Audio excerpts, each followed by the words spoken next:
Hi అండి. ఈరోజు మనం మంచి కారంగా టేస్టీగా ఎండు చేప కోడిగుడ్లు కూర ఎలా చేయాలో చూసేద్దాము. Welcome to Babi's kitchen. ముందుగా ఎండు చేపల్ని అరగంట పాటు కొద్దిగా వాటర్లో వేసి ఉంచాలి. అలా వేసి ఉంచడం వల్ల ఉప్పు అనేది పోతుందనమాట.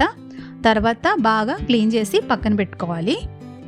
ఇప్పుడు ఒక పాన్ పెట్టి కొద్దిగా ఆయిల్ వేసుకొని ముందుగా కోడిగుడ్లు వేయించేసుకోవాలి. వీడియోలో నేను చూపిస్తాను కదండి, ఆ ప్రకారంగా కోడిగుడ్డు అన్నిటిని కూడా చిన్న చిన్న ఘాటు పెట్టుకోవాలి. ఎందుకంటే అలా పెడితే మన నూనెలో వేపేటప్పుడు పేలకుండా ఉంటుంది. ఇప్పుడు అన్ని గుడ్లని కూడా నిదానంగా ఒక్కటి వేసుకొని బాగా వేపుకోవాలి. లైట్గా బ్రౌన్ షేడ్ వచ్చినంత వరకు గుడ్డు అన్నిటిని కూడా వేపేసుకోవాలి.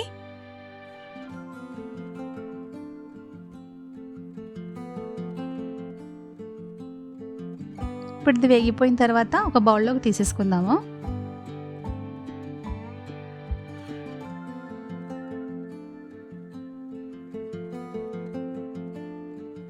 మళ్ళీ అదే నూనెలోకి మనం క్లీన్ చేసి పెట్టుకున్న ఎండు చేప అన్నిటిని కూడా వేసుకొని వేయించుకోవాలి. ఈ ప్రాసెస్ అంతా కూడా సిమ్లో పెట్టుకొనే చేసుకోవాలండి.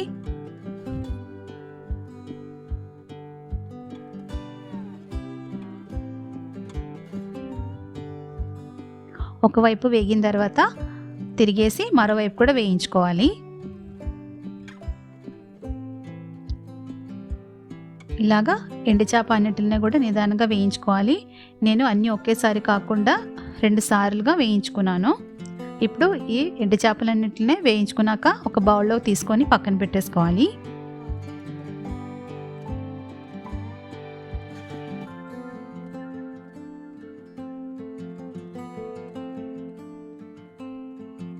ఇప్పుడు మరో కడాయి పెట్టి ఇందాక మనం వేయించుకోవడానికి వాడిన ఆ నూనె కడాయిలకి వేసుకోవాలి.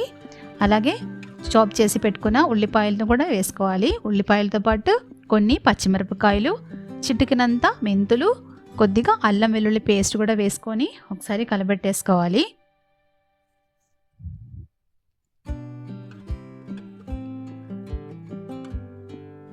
ఉల్లిపాయలు కొంచెం మగ్గిన తర్వాత ఒక 2 టమాటోలు కూడా కట్ చేసుకొని వేసుకోవాలి.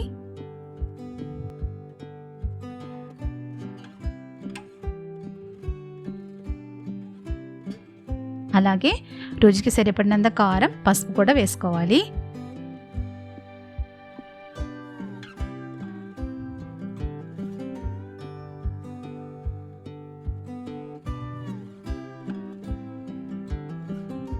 ఒక నిమిషం అలాగా మగ్గించేసిన తర్వాత ముందుగా కట్ చేసి పెట్టుకున్న వంకాయలను కూడా వేసుకోవాలి.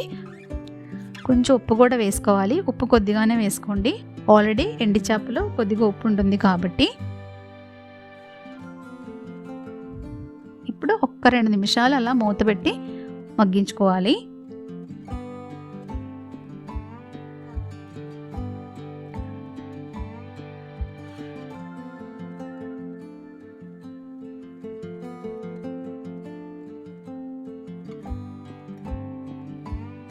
వంకాయలు ఆల్మోస్ట్ ఒక 60% దాకా మగ్గిపోయిందనక మనం ముందుగా వేయించుకొని పెట్టుకున్న గుడ్లు అలాగే ఎండు చేపలని కూడా వేసుకోవాలి.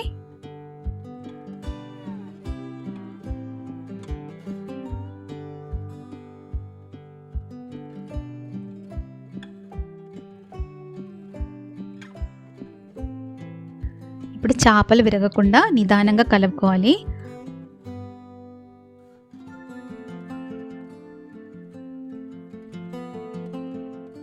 అలాగే ఒక నిమ్మకాయ సైజ్ అంతా చింతపండు, నానబెట్టిన చింతపండు రసం కూడా ఇప్పుడు వేసుకోవాలి. దాంతోపాటు కొంచెం వాటర్ కూడా, గ్రేవీ కన్సిస్టెన్సీకి కావాల్సినంత వాటర్ కూడా వేసుకోవాలి. ఇవన్నీ వేసుకున్నాక లైట్గా నేను వీడియోలో చూపించే ప్రకారంగా కలుపుకోండి. గరిటె పెట్టకుండా మామూలుగా కలుపుకోండి.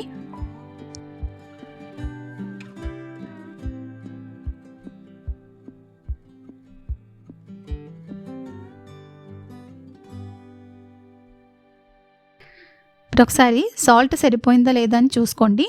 సరిపోకపోతే ఈ స్టేజ్లో యాడ్ చేసుకోవచ్చు.